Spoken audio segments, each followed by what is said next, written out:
Salam alaikum. Je voudrais d'abord, au premier lieu, à remercier le club, Oreca Medical Club. Honnêtement, je ne le connais pas avant, je ne suis pas très imprégné par rapport au club qui existe en médecine. Je remercie tout particulièrement Unfed, que je connais, Ahmed, que je connais son père. J'ai eu l'occasion, l'honneur de travailler avec lui pendant très longtemps. Et après, contrairement à mes camarades, à mes collègues plutôt, je remercie encore une fois donc, de nous avoir éclaircis par rapport à ces spécialités, notamment l'ophtalmologie. On n'a pas eu l'occasion de la voir en internat ou en externat. La réanimation, je connais, j'étais interne Auréa. Donc, j'ai eu le plaisir et l'opportunité de travailler en rien parce que ça éclaircit sur beaucoup de choses. Donc, je pense que le professeur Fourali a bien éclairci tous les points par rapport à cette spécialité-là. Oui, c'est ça. Et je vais venir sur ce point-là. D'accord. Après, moi, personnellement, je dis, je vais être honnête, je peux faire comme tout le monde, comme la majorité. Moi, je fais la pédiatrie parce que oui, l'enfant c'est bien, c'est très adorable, on fait ça pour l'enfant, c'est agréable de travailler avec l'enfant. Je ne dirais pas ça, je ne vais pas dire. Soit on est honnête, il faut dire les choses en réalité. Et là, honnêtement, je le dis, la question qu'on devrait se poser aujourd'hui, qu'est-ce qu'il faut faire lorsqu'on fait une telle spécialité? Ce n'est pas le choix. Parce que qu'on le veuille ou pas, donc si je remarque par exemple la répartition ou le nombre de postes attribués aux spécialités, on va se retrouver, moi, professeur Fourali et professeur Lossé, j'ai toujours ce problème de nom, on est pratiquement à un tiers des postes attribués en résidence. C'est 38, plus 45 et plus 24, ça fait presque 100. Et le nombre de postes attribués au résidence, c'est 295 l'année passée. Un tiers, m'excusez, docteur Belkala, qu'on ne le veuille pas, avec tout ce qu'ils ont dit, on n'est pas ici en train de discuter quelle spécialité on va faire. On va affronter une réalité, c'est ça. Donc c'est vrai que tout le monde, on n'est pas le système ici en Algérie, c'est pas fait pour... c'est pas pareil. À l'étranger, on a toujours le choix de faire des spécialités.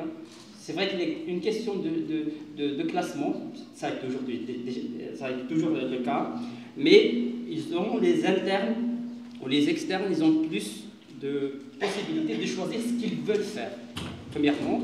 Et deuxièmement, dans les pays développés, il faut voir, premièrement, il faut revenir à la réalité. La réalité, c'est que la pratique médicale dans notre pays, qui est un pays sous-développé, je m'excuse de le dire comme ça, mais elle est très difficile, il y a beaucoup de contraintes, et des contraintes qui existent dans toutes les spécialités, c'est vrai, à des degrés très variables. Donc, la question de base qu'on devrait se poser, pourquoi on a fait médecine? Après, c'est vrai qu'on va quelques commentaires, fil à charge et tout ça. Pour moi, ceux qui posent, qui relatent ce type de commentaires, il ne fallait pas qu'ils choisissent la médecine à la base, d'accord? Après, je remercie le professeur Fourali pour rappeler la réalité, parce que ce n'est pas normal dans des spécialités que certains sortent, je parle de résidents, certains sortent à 11h à midi, alors que le réanimateur, il sortira, il est en train de transmettre ses consignes à 15h30. Ce n'est pas normal, ça n'existe. Vous m'excusez, je pense que ça n'existe qu'en Algérie. Donc il faut toujours revenir à la réalité, se reposer la question pourquoi vous avez fait médecine à la base, pourquoi vous avez fait ce métier-là. Donc c'est un point très très important avant d'arriver au choix de spécialité et à la réalité qui est très très amère. Il a parlé de beaucoup de réalités. Une réanimation qui n'est pas développée en libéral, ça n'existe pas, ça n'existe qu'en Algérie. Dans tous les pays du monde, il y a des cliniques privées où le malade a le droit d'être hospitalisé, d'être réanimé et de bénéficier d'une réanimation convenable pendant plusieurs jours dans le secteur privé. Ça n'existe pas en Algérie, je pense. Il y a toujours, comme l'a bien précisé le professeur Fourali, il a précisé que ça n'existe qu'en secteur privé, pratiquement, c'est la chirurgie avec quelques suites post-op. Donc, qu'on le veuille ou pas, vous m'excusez ici, ce n'est pas le choix de la spécialité. Il ne faut pas nier la nature humaine. Si vous êtes bien classé, je suppose que la majorité vont choisir Dr Belkala, et c'est tout à fait normal, c'est la nature humaine. Parce que on est si déprimé par la réalité de la médecine en Algérie qu'on va fuir. Premièrement, le choix, c'est de choisir une spécialité qui peut découler vers le privé, c'est tout à fait normal, parce qu'à un certain moment, on est des êtres humains, à un certain moment, il y a une certaine capacité de patience, et on ne peut pas. Donc on cherche toujours une spécialité qui peut nous faire sortir un petit peu du secteur public qui est assez difficile. Vous m'excusez, hein, je vais dire les choses avec la façon, donc avec ce que je pense réellement. Donc après, c'est vrai que les meilleurs choix qu'il a dit, il a bien précisé, je vous remercie énormément, que 10 premiers classés, il faut être parmi les 10 premiers classés pour choisir ophtalmologie, ORL, et la majorité, le choix de la majorité ici, c'est de choisir une de ces spécialités-là, de l'ophtalmologie, avec tout le respect que je porte aux différentes spécialités. Donc, moi, ma question, vous m'excusez, par rapport aux organisateurs, ma question, qu'est-ce qu'on devrait faire dans une spécialité? Qu'est-ce qu'on tombe? Parce que ici, si je vois le nombre, il y a pratiquement combien? Un quart, non pas même, je dirais 25%, un peu moins 20% qui vont faire réellement un césarienne. La question qui se devrait se poser, qu'est-ce que je devrais apporter de plus? Comment je dois m'organiser en service de réanimation? Parce que c'est une réalité. C'est pratiquement la moitié qui vont faire ça, également une bonne partie également qui vont faire pédiatrie, gynéco également, et un peu beaucoup moins des autres spécialités. Donc, après, je pense qu'il y avait une autre question, vous excusez, pourquoi il y a peu de postes en ophtalmologie. Ça, c'est une politique d'État. C'est vrai qu'il y a un problème de rang magistral dans certaines spécialités, mais à la base, c'est une politique d'État. J'espère que ça ne va pas être diffusé tout ça. Bref. Je reviens par rapport à ça. Alors, pour vous dire, c'est un conseil d'un confrère. Alors, vous allez me dire, je vais passer directement aux questions parce que je n'ai pas préparé, enfin, je pense par rapport à la pédiatrie, parce que j'ai estimé que c'est un service d'internat qui est obligatoire. 3 mois suffisent, comme la gynécologie. 3 mois suffisent largement pour s'imprégner de la pédiatrie, à condition d'être réellement bien instruit. Donc c'est un point très très important. Et en externat également, pour moi, avant c'était 9 semaines, c'est 8 semaines actuellement. 9 semaines, ça suffit largement à l'externe pour bien s'imprégner, pour savoir c'est quoi la pédiatrie. Non. M'excusez, je n'ai pas fait de diapo par rapport à ça. Je passerai directement aux questions que vous avez posées en essayant de répondre de façon honnête. Alors, pédiatrie, la spécialité des anges. Oui, des anges par rapport aux enfants. Si on parle des personnes qui pratiquent, alors ça peut être des anges, et ça peut être également, parmi les êtres, les plus diaboliques, parce que l'enfant ne ressent pas. Vous pouvez dire, oui, ça c'est le traitement, c'est pas comme un adulte, il peut toujours réclamer le traitement qu'on prescrit pour lui, il peut réclamer une attitude. Nous, c'est vrai qu'on est un peu confrontés aux parents, très souvent, parce qu'on ne travaille pas seulement avec l'enfant. Mais spécialité des anges, ce n'est pas toujours le cas. Donc, vous avez trouvé des êtres maléfiques dans toutes les spécialités, je suppose, donc, et qui travaillent en étant des spécialistes des anges. Entre parenthèses.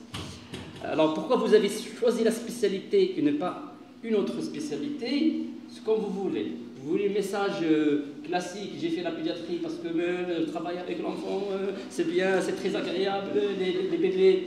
Je ne vais pas vous dire ça. Alors, c'est vrai. Honnêtement, j'ai terminé mon internat, c'était en 2006, c'est ça.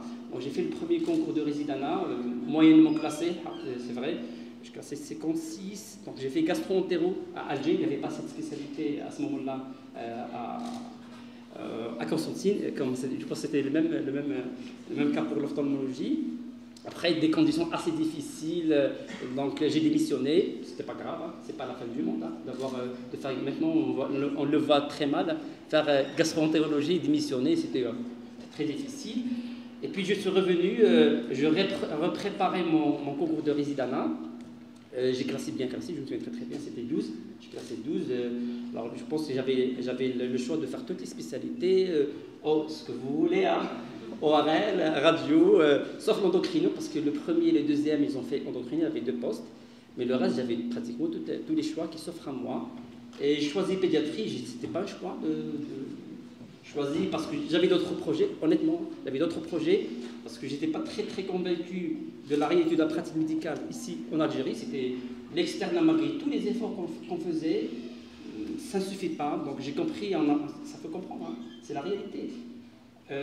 on est très loin de ce qu'on appelle pratique médicale et être réellement médecin généraliste au bout de 6 ans ou 7 ans. Il faut se poser cette question-là. Bon. Après, je me suis dit, j'ai d'autres projets. Mansoura, c'est tout près de mon domicile, donc ça me permet de préparer d'autres concours. C'était ça. Hein. Après, je me suis très très bien. On était, lorsque j'ai dit pédiatrie 12, c'était un peu tout le monde, comme celle qui a tout à l'heure dit 4 à 6, qui a dit donc je me excusez. Donc c'était comme ça, mais c'était mon choix. Même si je n'étais pas très convaincu, j'ai fait pour d'autres raisons. Je reviens au point initial. Vous avez fait un choix, il faut l'assumer.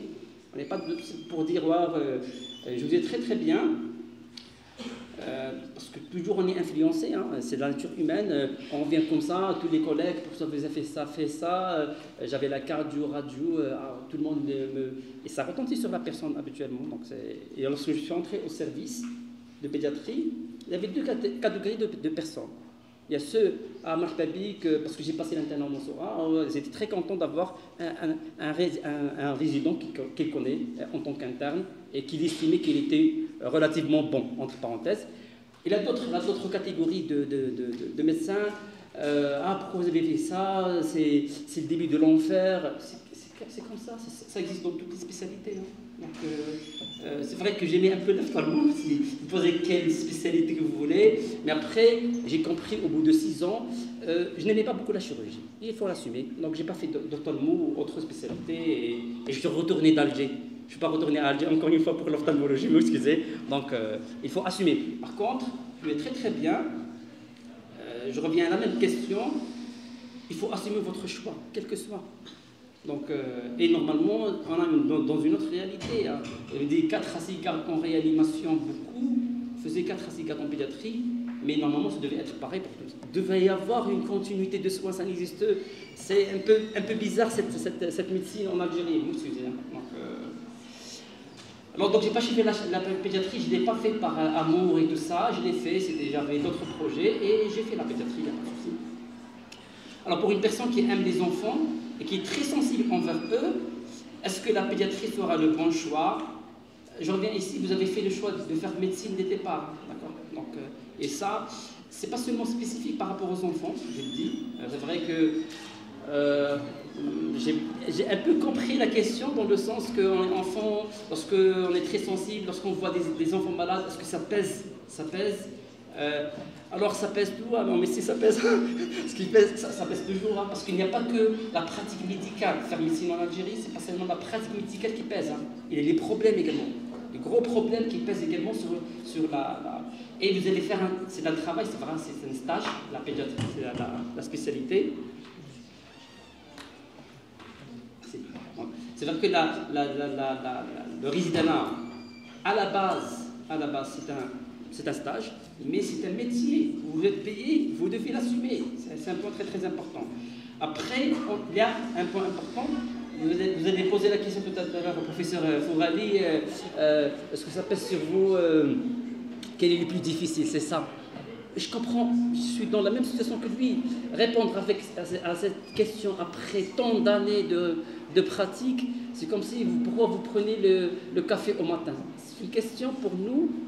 On travaille, on a fait médecine pour ça, d'accord? Donc, je n'ai pas fait médecine par amour également non plus, par la même occasion. Donc ici, si vous voulez faire du bien, si vous êtes bien investi, cette question n'aura pas lieu d'avoir.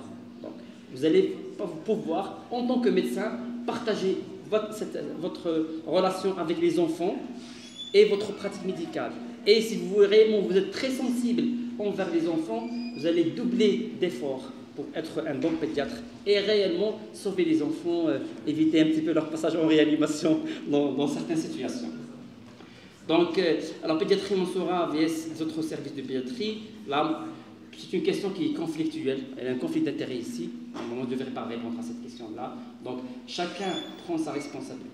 Mais je ne suis pas ici, je ne vais pas vous répondre ici par rapport aux personnes qui disent c'est chargé d'un côté, c'est pas chargé de l'autre côté. Alors là, je ne réponds pas à ce type de questions.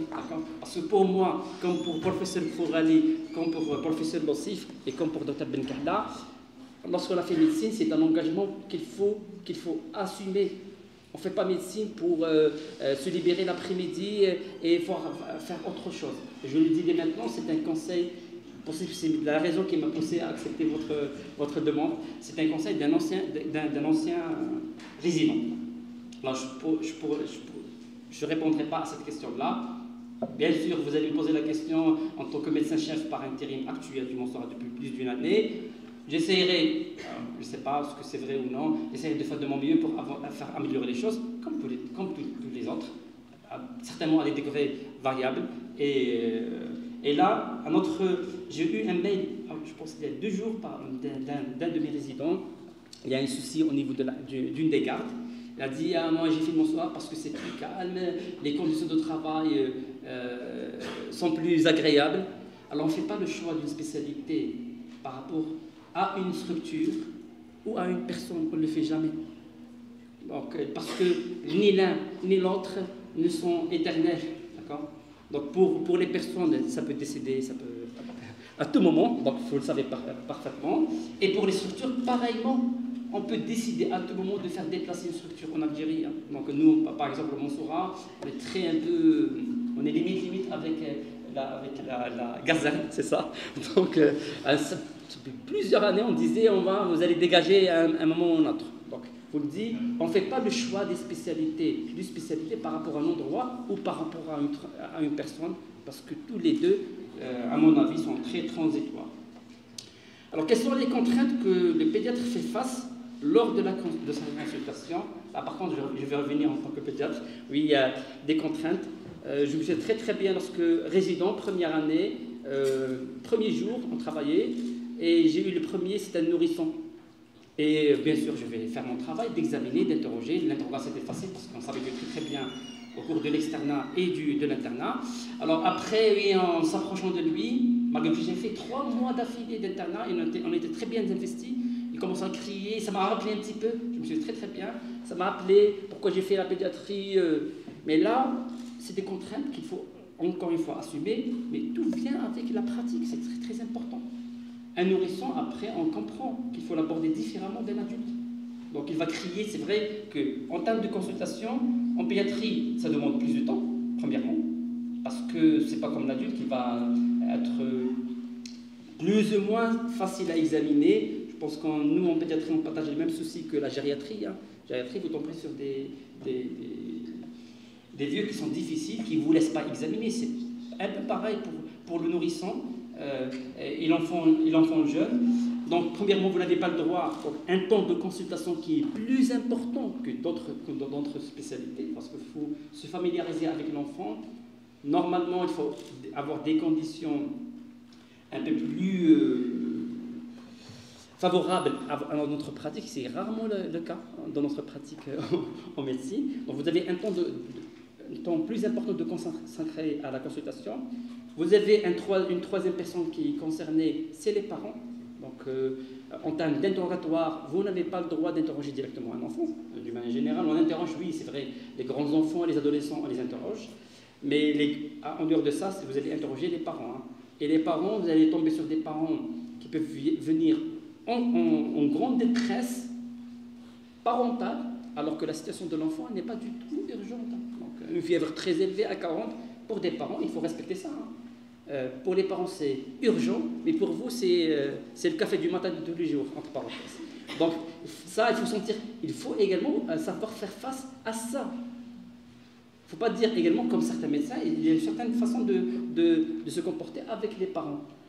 Si vous allez faire, je ne dirais pas il faut faire la comédie, il faut toujours il faut écouter les parents. Parce que vous allez dire, ah ouais, c'est banal comme ça dès le départ et vous ne consacrez pas assez de temps, vous ne serez jamais un bon pédiatre.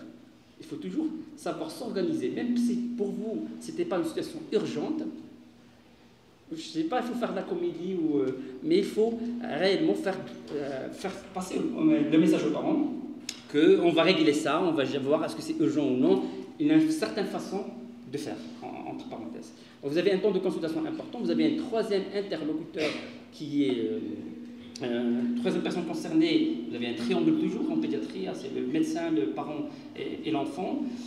Alors contrainte également, je dirais principalement c'est ça. Alors pour s'impliquer émotionnellement avec les enfants, oui, parfois on peut trouver un enfant qui est trop beau à voir ou qui rigole. Oui, on est impliqué en consultation et ça fait un petit peu le plaisir de cette spécialité.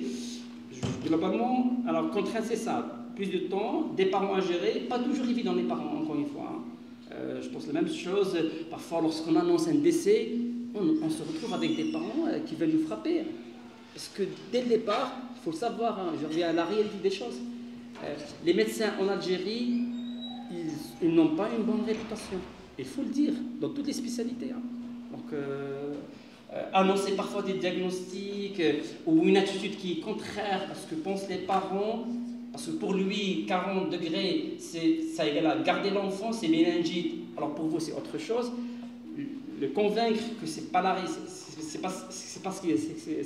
réalité, ou le convaincre d'une autre attitude, c'est pas toujours évident. Hein. Dans un hôpital où on n'a pas assez de sécurité en termes de consultation ou déroulement de la consultation. C'est un peu difficile. Hein. Mais si vous voulez, à la base, pédiatrie, c'est un temps plus important et une troisième personne qui est concernée. Alors, comment vous agissez face aux maltraitances infantiles? C'est bien réfléchi à cette question-là. Alors, si vous parlez maltraitance infantile, vous parlez civis ou les maltraitances, c'est un peu... Je vais aborder les deux points. Si on parle de maltraitance globale, ça on le voit toujours, hein, pas seulement en hôpital. Donc, dans le bus, on voit une mère gifler son petit parce qu'elle a mal agi, alors qu'il y a des situations qu'on ne voit pas dans les pays développés. Vous savez un petit peu comment ça se passe dans les pays développés. Hein. Donc, l'enfant est un peu plus sacré qu'il le faut, entre parenthèses. Donc, et même en pratique, j'ai eu l'occasion de travailler dans un pays étranger. C'est très difficile. Là, par exemple en France, c'est pas comme ici, hein, même si vous avez un petit qui vous plaît et vous voulez lui faire un bisou. En Algérie, c'est autorisé, les parents l'acceptent. Hein. Mais en France, vous serez convoqué quelques heures après. Donc, il faut faire attention. Donc, après, l'inverse maltraitance, c'est ça. Hein. On voit des comportements anormaux de la part des parents, oui, des enfants des parents qui giflent leurs enfants, qui les frappent en pleine consultation. Il faut agir, bien sûr, il faut agir. Hein. C'est un enfant qui consulte. Après, je dirais un petit peu que les enfants d'aujourd'hui sont un peu difficiles. Hein. Ça n'écoute pas beaucoup. Elle a un problème d'autorité parentale, de perte d'autorité parentale sur les enfants eux-mêmes, que tout le monde vécu, que tout le monde le vit. Hein. Donc, et c'est pas évident actuellement pour les parents. Donc, il faut être un peu également compréhensif. Après, il n'y a pas un cadre légal pour ça. Hein. Même si vous êtes pour les maltraitances. Hein. Si vous êtes témoin d'une maltraitance, je dirais un peu banale, il n'y aura pas de conséquences par la suite, disons légales par rapport à ça. Quoi. Alors, si parler maintenant du sévice, alors le sévice c'est autre chose.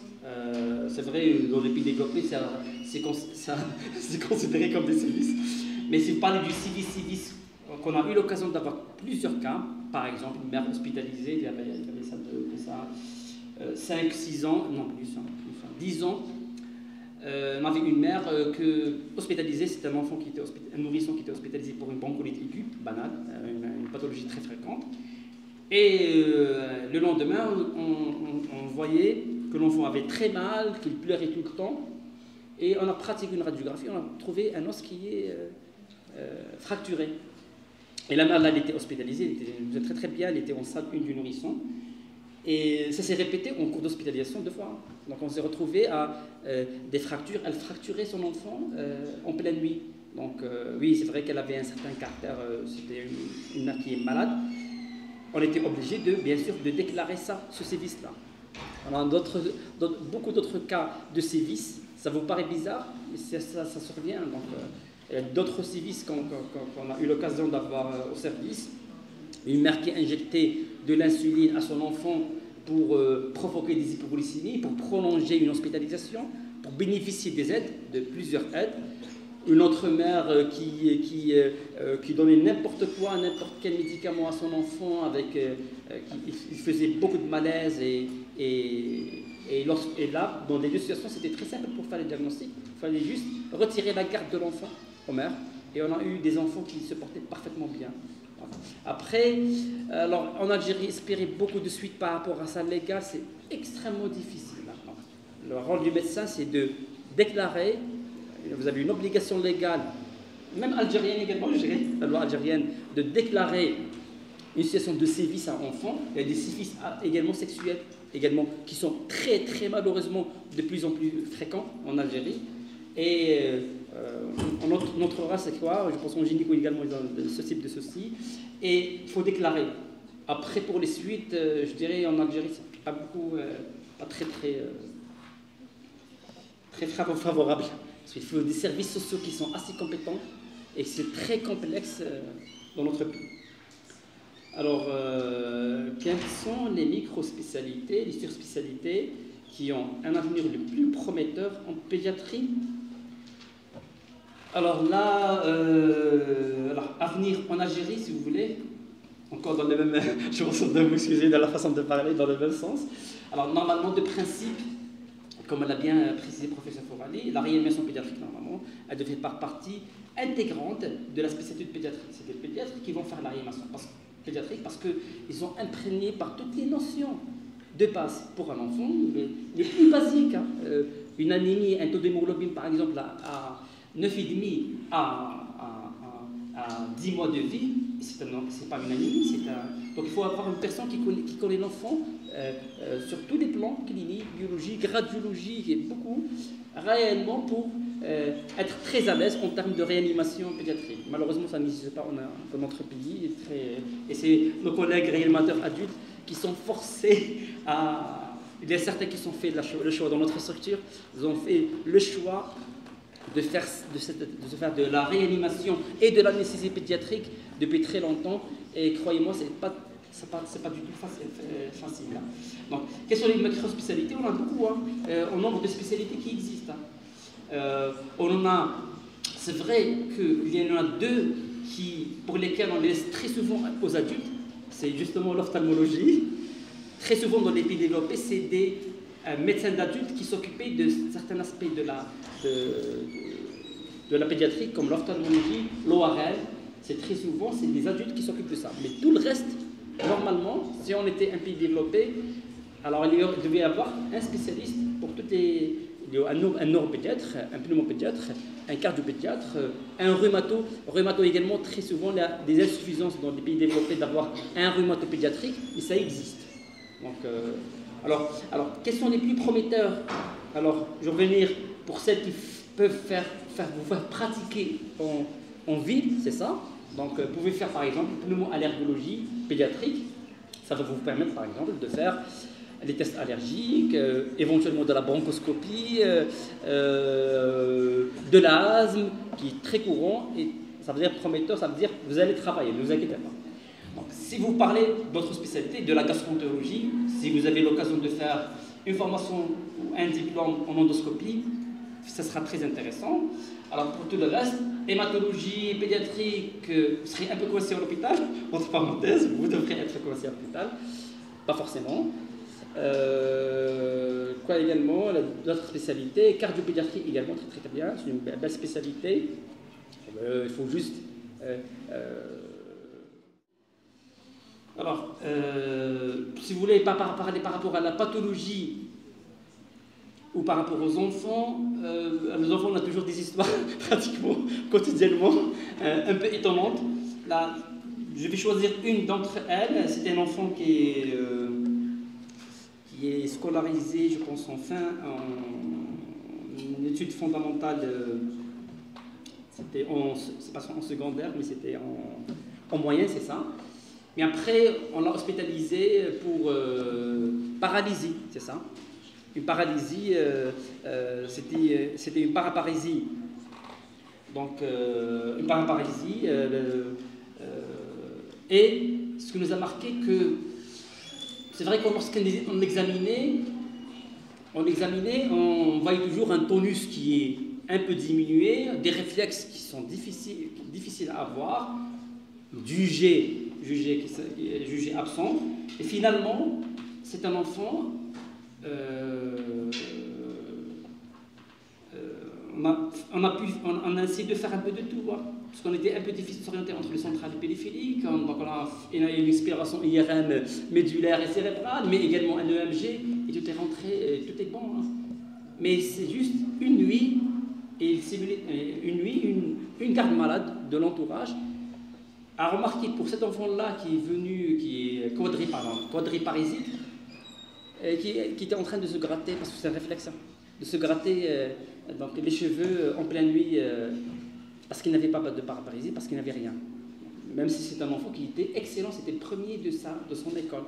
Donc pour les enfants, de temps en temps, ce sont des enfants qui peuvent simuler, notamment les grands enfants et les adolescents, pour des intérêts, pour d'autres intérêts.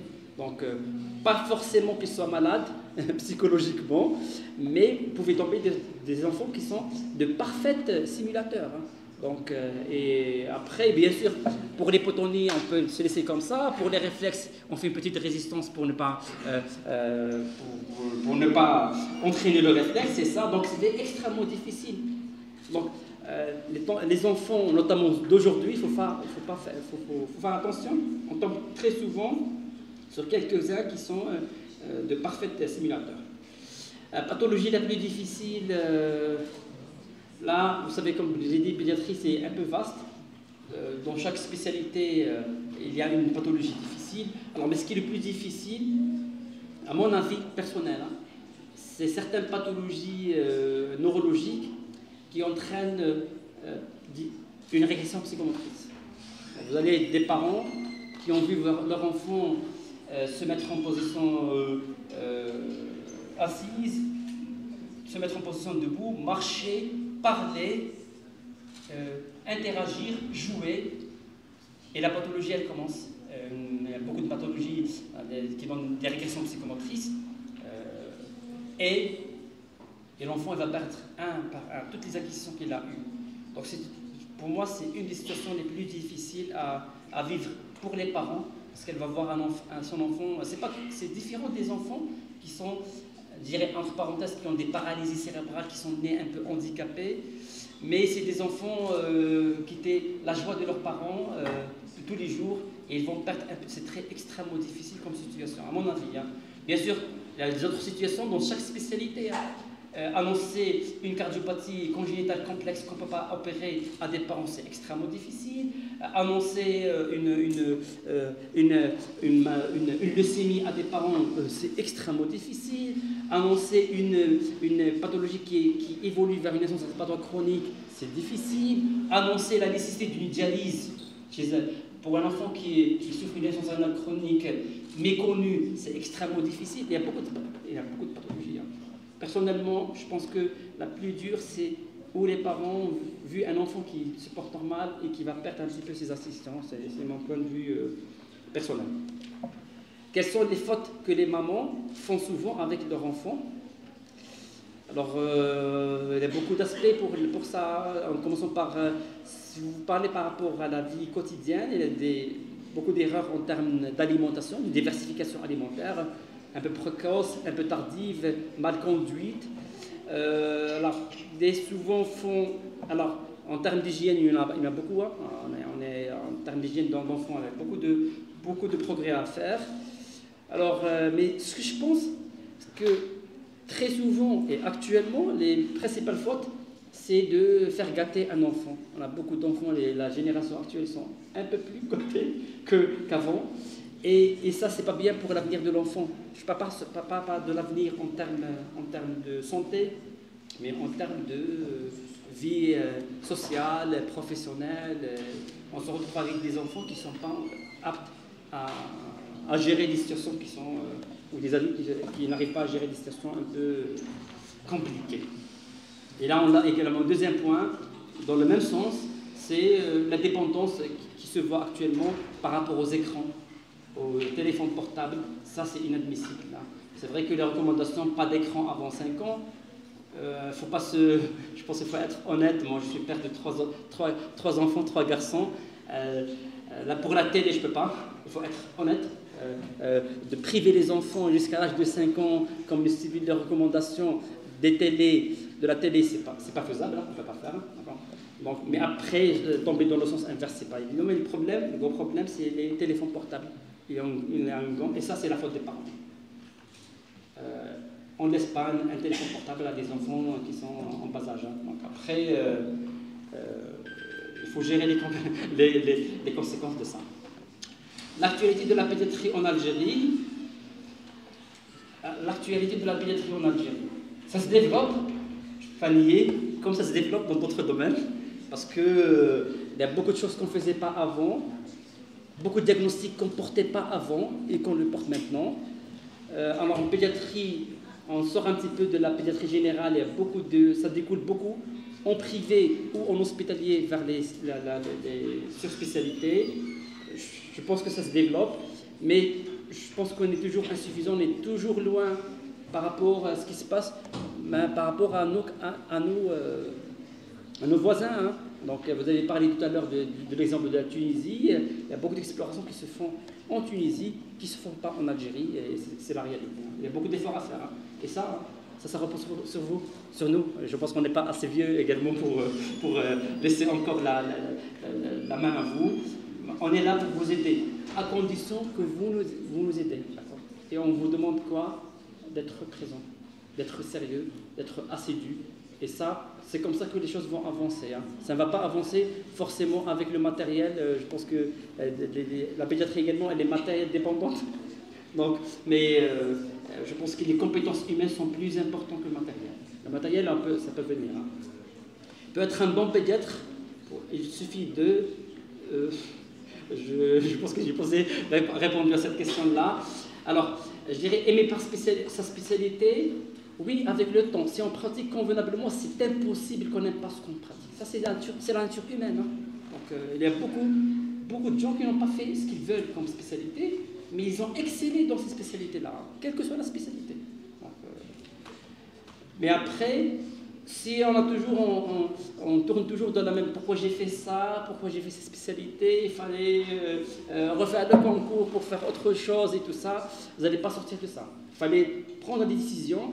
Je pense que vous pouvez prendre des décisions. Moi, j'ai fait gastro, j'ai démissionné. C'est sans le moindre regret. Je n'ai jamais regretté de revenir à la gastro, même si j'ai fait maintenant des pathologies pédiatriques. Il n'y a pas de souci.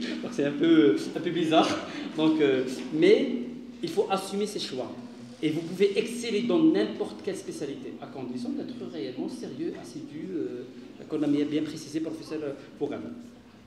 Comment vous gérez la panique d'une maman? Alors là, je pense que ça sort un petit peu de la médecine. Et je ne pense pas loin d'avant-hier. J'ai donné un exemple. Qu'on le veuille ou pas, on a choisi un métier de contact.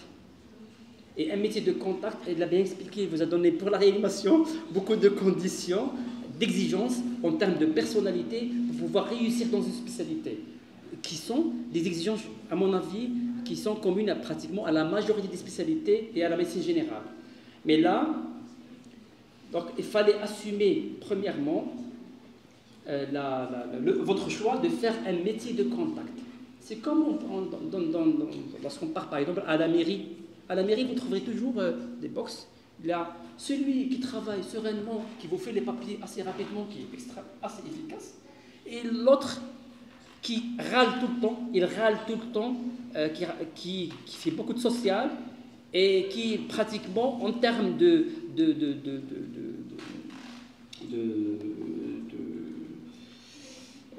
contribution au travail, il est très très faible. C'est ça. Deuxièmement, il y a toujours des personnes qui ont des difficultés à faire face aux urgences, aux problèmes, qu'ils soient médicaux, qu'ils soient sociaux également, parce qu'on a géré en faisant médecine, il faut assumer la tâche de faire face à des problèmes, par exemple, par rapport à certains personnels. Donc, on ne travaille pas seul, il n'y a pas à l'hôpital, il n'y a pas que le médecin, je vous rappelle. Il y a le médecin, il y a le paramédical, il y a le coursier, il y a le laborantin, et on travaille, normalement, on devrait travailler en étroite collaboration, mais très souvent, il y a des soucis. Donc, là, il faut gérer ça. Avant ça, c'est un métier de contact, il faut le savoir gérer. Et vous pouvez être, j'ai toujours donné l'exemple de deux médecins. En pédiatrie, on a une charge très importante en consultation. Lorsque j'étais résident, on passait le week-end jusqu'à 250 consultations. C'est pas évident de faire passer 250. Là, vous avez le choix. Soit passer ça en consultant, ce que je faisais avant, en étant un peu modeste, en jouant avec les enfants, notamment les grands, ça joue, hein, ouvrez-moi la bouche, et ça passe le temps, on ne le voit pas passer. Et en donnant de l'estime aux parents. Mais en pédiatrie, il y a deux types de médecins. Celui qui s'attend à 200, mais qui va faire comme ça, de madame, c'est pas comme ça qu'on fait, c'est pas comme ça se fait l'interrogatoire en pédiatrie. Il faut poser des questions aux parents, est-ce qu'il a des antécédents ou non, ça peut changer complètement. Ça permet, c'est vrai qu'on a un peu limité dans le temps, mais ça permet déjà de créer une première discussion avec le concerné par la suite, c'est le parent. Hein. Mais si après, je me suis très très bien une résidente, je suis entré dans la salle de consultation, et elle n'a pas fait attention à moi, et elle essayait d'examiner un enfant, et j'ai vu comment elle parlait aux parents. Dans mon intérieur, ce que je me suis dit, si j'étais le père de cet enfant-là, je prends mon enfant et je sors. Parce qu'il n'y avait aucune estime, aucune façon convenable de parler aux parents. Donc ça, encore une fois, il y a une façon à faire. On a choisi un métier qui est un peu difficile, et en plus, on est très mal, il faut le dire, en Algérie, malheureusement, on est un peu mal réputé, globalement, quelle que soit la spécialité qu'on pratique. Donc là, il faut essayer de faire votre travail. Ce n'est pas pour les gens, il faut le faire pour vous-même, parce que vous êtes responsable, et vous allez assumer ça, bien sûr, pas maintenant, pas forcément maintenant, certainement par la suite. Alors, comment faut gérer la panique du maman? Alors, premièrement, panique du maman, ça peut être dans une situation assez simple, rhinopharyngite avec une fièvre élevée. Alors, il faut expliquer, premièrement, c'est simple, il faut expliquer que la fièvre n'est pas dangereuse à la base pour l'enfant, elle est virucide, elle stimule le système immunitaire, il y a beaucoup d'avantages pour la fièvre. Il faut également bannir certaines notions anormales, par exemple pour les convulsions fébriles. Le risque de convulsion ne dépend pas du degré de fièvre, il y a une certaine prédisposition génétique, à titre d'exemple. C'est comme ça qu'on gère, en expliquant aux parents. Un parent qui est bien averti, il va comprendre. Et en expliquant aux parents qu'on consultait réellement, qu'on reconsultait. Il va comprendre un petit peu toute la situation, et la panique sera moins gérée. La panique réelle, c'est comme c'était le cas tout à l'heure, comment avancer des diagnostics difficiles, leucémie aiguë, c'est un enfant qui se porte jusque-là bien, c'est extrêmement difficile. Alors il faut toujours donner de l'espoir, c'est important. Hein. De leur donner de l'espoir pour une pathologie chronique. Pour le diabète, je donne l'exemple parce qu'on est en pleine épidémie de diabète chez les adultes et surtout chez l'enfant. Alors c'est très difficile là. Il faut toujours donner un message d'espoir. Par exemple, pour les diabètes, on peut dire que les moyens actuels permettent de mieux prendre en charge le diabète chez l'enfant qu'autrefois. Il y a des stylos, il y a l'insulinothérapie fonctionnelle, il y a une meilleure qualité de vie de l'enfant. C'est ce type de message qu'il faut donner. C'est vrai, mais sans voiler la réalité. Voiler la réalité, lorsque la mère vous dit est-ce que c'est la question la plus basique, est-ce que c'est chronique ou non, il faut dire c'est chronique. Et dès le départ, il faut laisser également aux parents, on ne commence pas l'éducation d'un enfant diabétique le premier à 24 heures, laissez déjà aux parents le temps de digérer ce diagnostic difficile qui va ressortir sur la vie de toute la famille, pas seulement la mère. Donc c'est un peu difficile pour gérer, et on gère, comme l'a dit le professeur Fourali encore une fois, je vous remercie énormément, on gère ça avec de l'expérience. Plus qu'on expert. On ne peut pas gérer ça facilement. Moi, je ne gère pas les situations de panique de maman. Maintenant, comme je l'ai géré en tant qu'interne ou résident première année. C'est avec l'expérience qu'on a acquis la meilleure façon de gérer une panique de mère. Qu'est-ce qui fait que vous aimez votre métier? Alors, Alors, avec le temps, on aime. Si on fait les choses, si on essaie de faire les choses convenablement, forcément, on va aimer. Même si ce n'était pas, comme c'était le cas pour moi, même si ce n'était pas notre choix initial. Alors après, il y a des contraintes, oui, beaucoup de contraintes de tous les jours. Alors aimer, ça va venir naturellement, hein. Si vous faites des choses convenablement, ça viendra. Alors pédiatre universitaire, pédiatre privé, c'est vrai qu'on nous pose toujours cette question-là, pourquoi vous n'êtes pas sorti au privé. Là, c'est un choix également qu'il faut assumer. Et le choix, je vais faire de la médecine réelle, hein, c'est la réalité. Alors, entrer dans un hôpital, même si je suis chef de service, je pense qu'il y a toujours des... Je ne suis pas directeur de l'hôpital, mais je suis médecin-chef du service. Alors, entrer et voir un peu de saleté en entrée d'hôpital, c'est assumer le choix de rester à l'hôpital, d'accord? Donc, il faut... Mais après, ça veut dire c'est votre vision des choses. Pourquoi vous avez fait ça? Pourquoi vous restez à l'hôpital? Si vous voulez de l'argent, comme l'a dit notre camarade, je pense que c'est loin d'être le lieu pour avoir de l'argent. Pour vous faciliter la tâche. Donc, alors, universitaire, si vous aimez enseigner, oui, je pense que très malheureusement, parce que vous êtes obligé de rester à l'hôpital pour pouvoir continuer à enseigner si vous avez cette vocation qui vous tient à cœur. Alors après, ce n'est pas très développé en Algérie. Dans les pays développés, on peut être libéral, on peut faire en même temps une activité convenable en libéral et en hospitalier et continuer à enseigner. C'est pas du tout, nous, c'est pas encore bien développé. Alors, universitaire, c'est ça. Hein. Si vous aimez enseigner, si vous avez la perspective de faire changer les choses, malgré tous les problèmes que vous allez rencontrer, je pense qu'il faut s'orienter vers la pédiatrie universitaire. Alors, si vous avez eu marre, vous voulez un travail un peu plus calme, loin des problèmes de tous les jours, du manque de moyens, il faut assumer la pédiatrie, vous allez vous orienter vers la pédiatrie privée.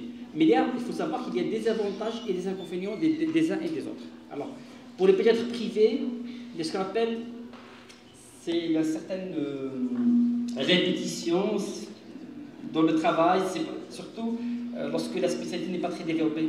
Donc revoir les rhinopharyngites régulièrement chaque jour, les angines chaque jour, c'est épuisant moralement, même au secteur privé. Alors qu'on ne voit pas ça très souvent en médecine hospitalière. Alors après, la hospitalière, elle n'est pas que universitaire. Hein. Universitaire, hospitalière, et puis là, c'est trois entités. Donc, travailler également pour le pédiatre privé, travailler dans le calme, dans la propreté, il faut le dire, hein, dans la propreté, un peu loin des problèmes, vous serez orienté dans la pédiatrie privée. Alors, l'universitaire, il faut l'assumer. Hein. Donc, alors, après, en tant qu'universitaire, vous m'excusez, c'est un message que je vous dis, il faut assumer les choix. Pour aboutir à une spécialité, il faut réellement avoir un très bon bagage, donc en externat et en internat, pour pouvoir soit rester dans la médecine générale et exceller. Je connais beaucoup de personnes qui ont excellé dans la médecine générale, que je considère beaucoup mieux que des spécialistes. Après, c'est très difficile de rattraper beaucoup de choses en étant résident. On ne peut pas rattraper les bases de la médecine, pas du tout. Alors, adulte vs enfant en un seul mot.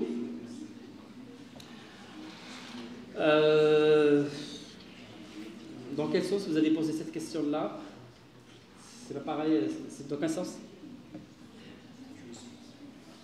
Adulte, c'est pas du tout la même chose. Médecine de l'enfant, je comprends, c'est complètement différent, j'ai expliqué pourquoi.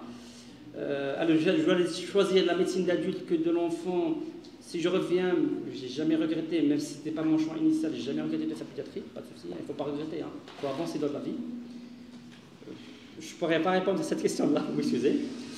Vos ambitions en tant que pédiatre et médecin-chef? Mes ambitions, en tant que pédiatre, avancer très bien personnellement, avancer très bien en hépatologie pédiatrique, d'accord, la faire progresser dans le service, ça c'est un point important. Faire progresser les autres en tant que médecin-chef, il y a beaucoup de tâches. Je ne peux pas, je pense, le professeur doit comprendre un petit peu la lourdeur de la tâche. Donc, il y a beaucoup de choses à faire, beaucoup à différents niveaux, en commençant par les externes, les internes, résidents et personnel paramédical. Il y a beaucoup de choses, hein, donc, en termes de lieu de travail, beaucoup de choses. Beaucoup de choses. Ambition, alors, quand pédiatre, personnellement, c'est d'avancer dans le domaine que je veux faire, c'est ça. En tant que médecin-chef, beaucoup de choses. Beaucoup de choses qui ne vont pas vous plaire, excusez. Ok, un commentaire. Mais malheureusement, vous avez compris. Alors, lorsque je vous demande, il fallait faire revenir à la réalité. Faire un commentaire à ça, alors qu'on n'aura jamais l'occasion, je dirais jamais, mais on espère d'avoir un milieu de travail comme celui-là, mais ça n'existe pas, presque pas en Algérie. Donc, alors, un commentaire pour ça, j'espère travailler dans des conditions comme celui-là. Alors ici,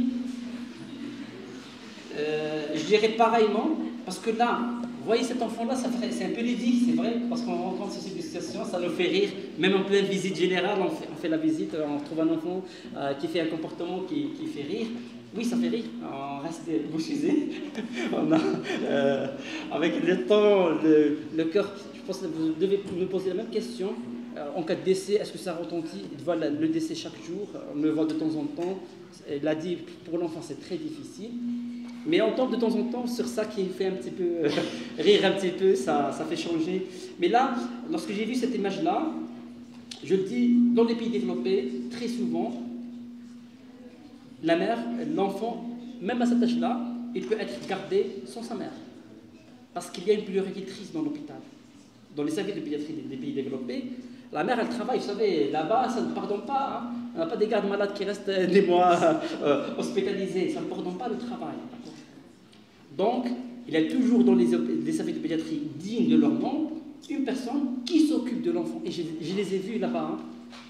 Une puéricultrice qui prend l'enfant, qui le berce, et qui lui donne le biberon, qui joue avec lui, qui essaye de... Il y a des aides-soignants, des puéricultrices qui font ce travail-là. Ça n'existe pas. Là, si vous voyez cette visite-là, la mère, elle n'est pas là. Hein, parmi parce qu'elle est là, elle est en train de travailler.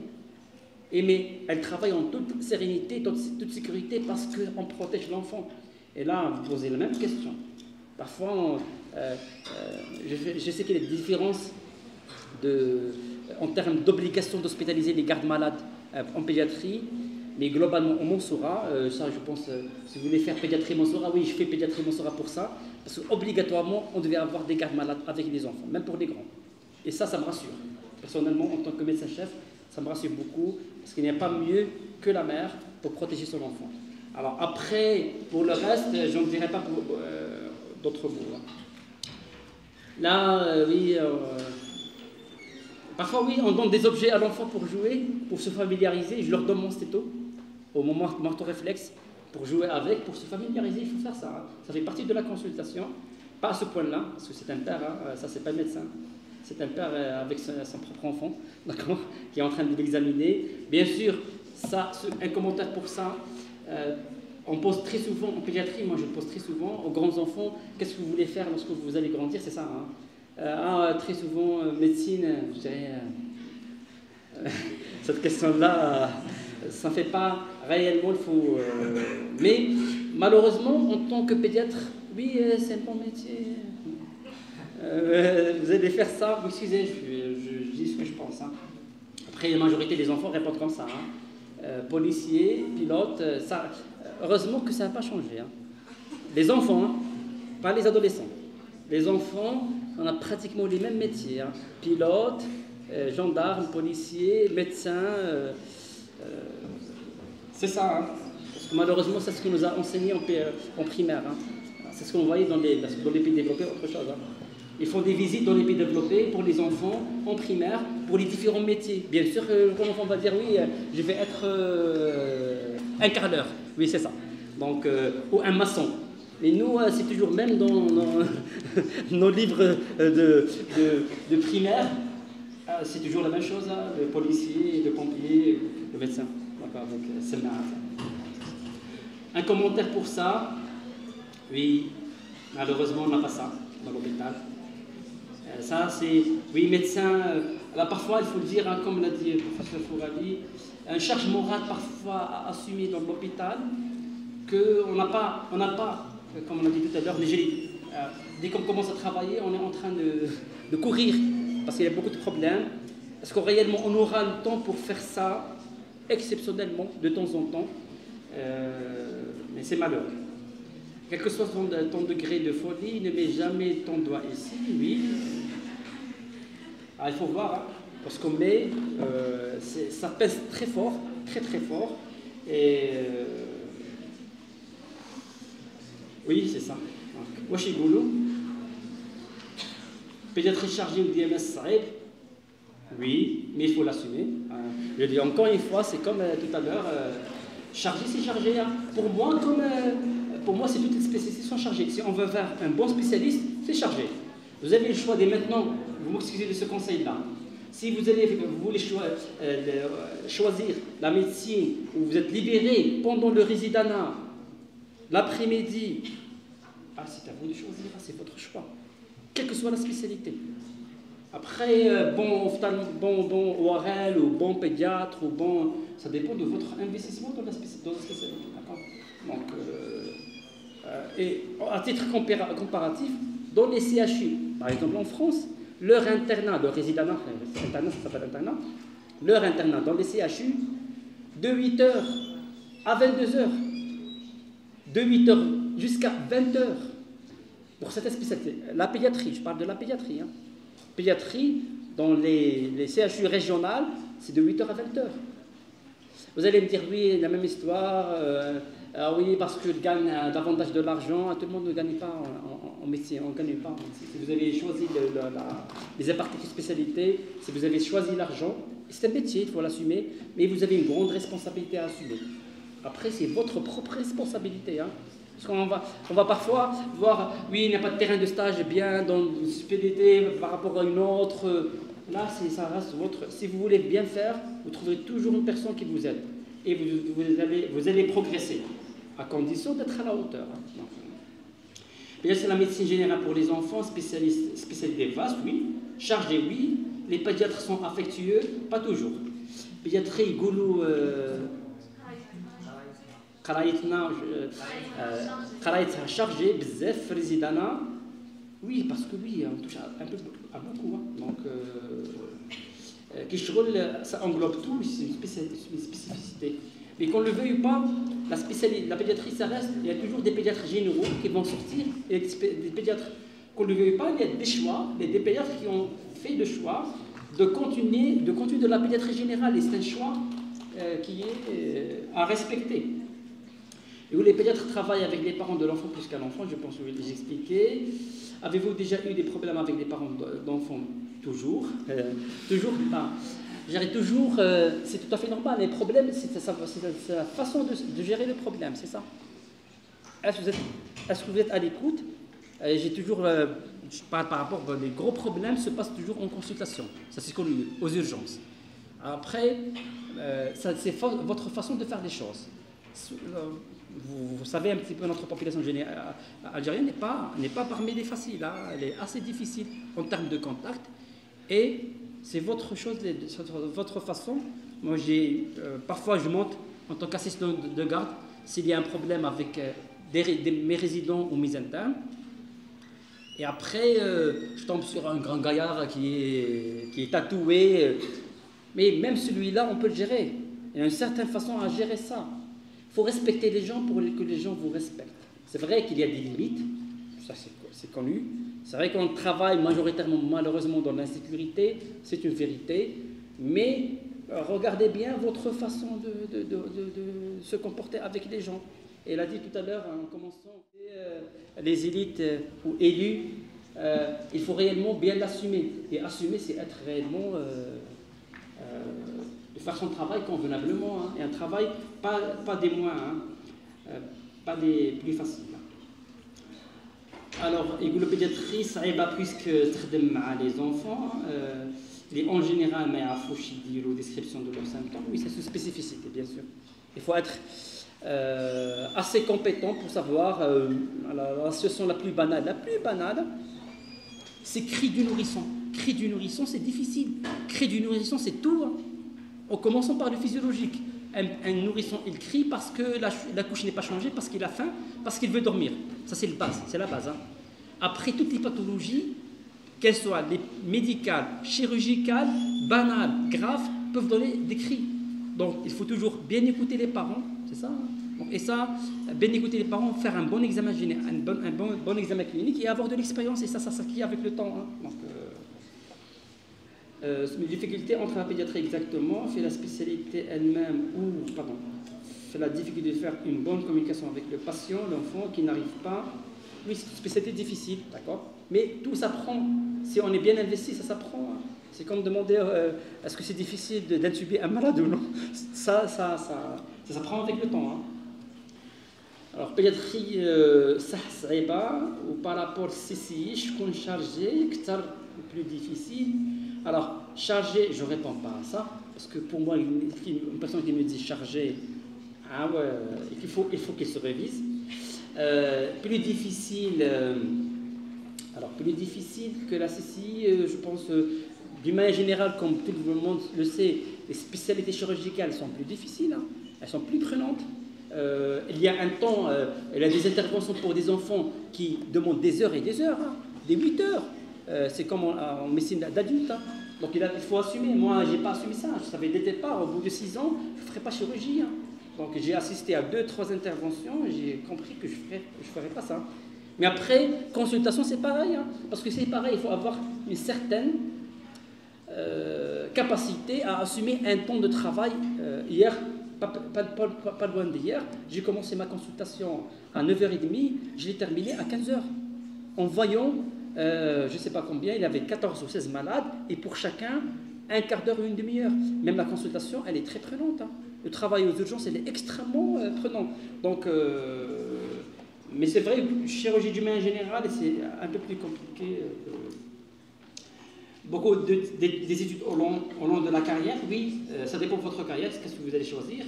Si vous allez rester à la pédiatrie générale, il faut profiter de votre résidenat. Si vous allez opter pour plus, et c'est important maintenant, parce que pour les pédiatres générales, en privé, il n'y en a que ça, d'accord? Pour réellement excéder au privé, vous êtes en pédiatrie obligé de faire une surspécialité pour pouvoir travailler dans le privé. Je vous remercie. Hein. Désolé.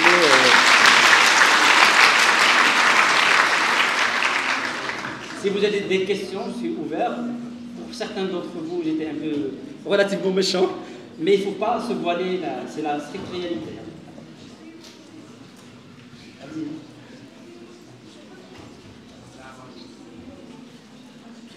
Oui. Les questions, oui. شكرا أستاذنا الفاضل على هذه المعلومات القيمة والتنبيه. Pardon? Oui, mais j'ai pas répondu à ça, merci, désolé. Pourquoi j'ai pas fait réanimation? J'ai eu l'occasion de, comme je l'ai dit, de travailler, de faire de l'internat pendant 3 mois. On était 6 internes, je me souviens très bien, c'était très agréable, j'ai appris beaucoup de choses. Et je me suis fait très bien. J'ai fait pédiatrie, premier stage, deuxième c'était la Monsola. Et par rapport à mes camarades d'interne, j'étais un super héros parce que je connais beaucoup de gestes, beaucoup de connaissances, beaucoup de pratiques. J'étais un peu plus...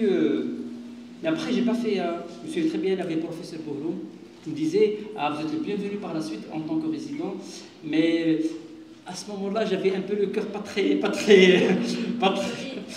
solide pour supporter beaucoup de choses. Hein. Pas seulement en termes de travail, de réanimation, pas du tout. Hein. Donc, et moi... C'est une occasion pour moi de remercier toute l'équipe de réanimation, parce qu'il ne faut pas se voiler la réalité. C'est une des équipes les plus sérieuses ici, hein, notamment à Constantine, hein, en termes de travail, d'assistance de travail, et à côté des autres. Et ce n'est pas normal encore, une fois, dans la même structure, je parle du CHU parce qu'il y a beaucoup de spécialités, qu'il y a une personne qui termine à 15h30, 16h, 17h, il y a d'autres qui terminent à 11h30 et sont en tant que résident. Alors je dis une chose, il faut se réviser. Charger, c'est charger. Si vous êtes responsable vis-à-vis des malades, il y a un travail parfait se fait, il y a une continuité de soins qui devrait se faire. Et ce n'est pas un résident d'astreinte qui va assurer ça convenablement, comme le résident du lit, comme l'assistant du lit, ou l'assistant de la salle, ou également l'assistant. Nous, en pédiatrie, on fait encore, en tant qu'assistant, on fait encore des gardes et on sait exactement de quoi il s'agit.